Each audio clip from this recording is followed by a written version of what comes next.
Hey guys, Megan here. I'm getting the lab.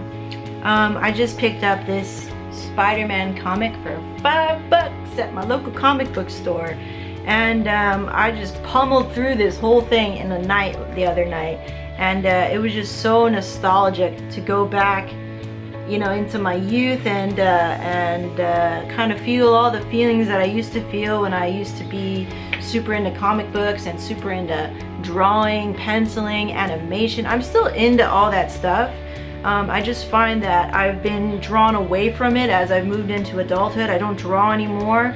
I used to come up with storylines and stats and facts about all the characters that I would make up, just the way that they used to show you about all the superheroes, like how tall are they, how much do they weigh, what are their powers, what's their origin, who's their partner, right? Like, and I got to read and just kind of fall back into that feeling again, and it was just so satisfying. And I have so many comics that are back home, which I'm gonna go freaking pillage the next time I go back to my parents' house. And the reason why I got this one was because I didn't know this story, The Revenge of the Green Goblin. If you don't know, the Green Goblin is the main nemesis of Spider-Man, and Spider-Man is my childhood all-time favorite superhero.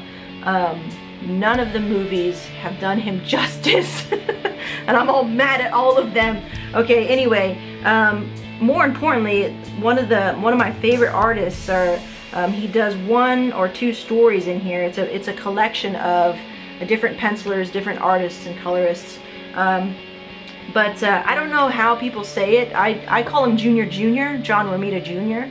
I don't know if that's how you say it. You know, as far as getting into comics and superheroes, I was very much into it, but I didn't go beyond my own knowledge. I didn't go out and go to read on forums, or I didn't go to Comic-Con. I've never been to Comic-Con. I need to go do that before I die. I don't know the proper pronunciation for John Romita Jr.'s nickname. Is it JRJR or is it Junior Jr.? I like to say Junior Jr., so let me know in the comments how am I saying it, right or wrong. But this is his style, and I keep kind of trying to define it. I keep trying to be it's very angular, or it's very defined and straight lines, and I can't come up with the words, you know? Anything that kind of deviates from this style, I don't even want to read it, because unless it's Michael Turner, that would be really cool. I think Michael Turner is probably my number one, because both the men and the women look gorgeous.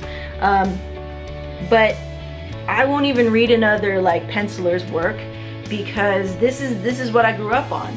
And I remember telling Kevin, my first collection of comics I got was because my friend Vincent, we were out to lunch somewhere. This is when we were really young, in 6th grade or something like this. And we were on the east side of Palmdale. That's the ghetto side. And we were at this sushi bar, and right next to it there was a Salvation Army. And the Salvation Army was having a sale on comic books. Some clean ass comics, still in their packagings and stuff like this, X-Men, Wildcats, all kinds of stuff. And they were for 10 cents. I had $2. So I got 20 comics that day. It was amazing. It was the most awesome experience. I still have those comics, and I'm gonna go pillage them, like I said, when I get home. Passion, you know, I often talk about oh, I wasn't passionate about anything when I was growing up. I actually was very passionate about comics and about drawing and art, and I didn't follow that passion. Do I regret it? No, because I'm brought to here. I'm brought to this place where I have a wonderful life to be grateful for. Do I wonder what would happen? Not really, because I love my life so much. At the same time, I'm just ooh, in my free time, I want to revisit this passion. I want to go and draw again. I want to go to Comic-Con. I want to go and read more comics and collect more comics of the artists that I like, you know? And so the reason why I'm making this video is because a lot of times you guys will grow up. You're gonna grow up and you're gonna forget about some childhood passions or some old things, or you're just gonna forget, you know, life gets in the way. And one day you're gonna stop and realize, and maybe you're gonna stop in some random store at 8 o'clock at night and be ooh, $5 deal. I wouldn't buy it if it was still $16.95, you know what I mean? But I was like, dude, the opportunity's there, let me go read this. And then just all these feelings coming back and all these, you know, old passions. And it's okay, you know, it's okay that you let it go.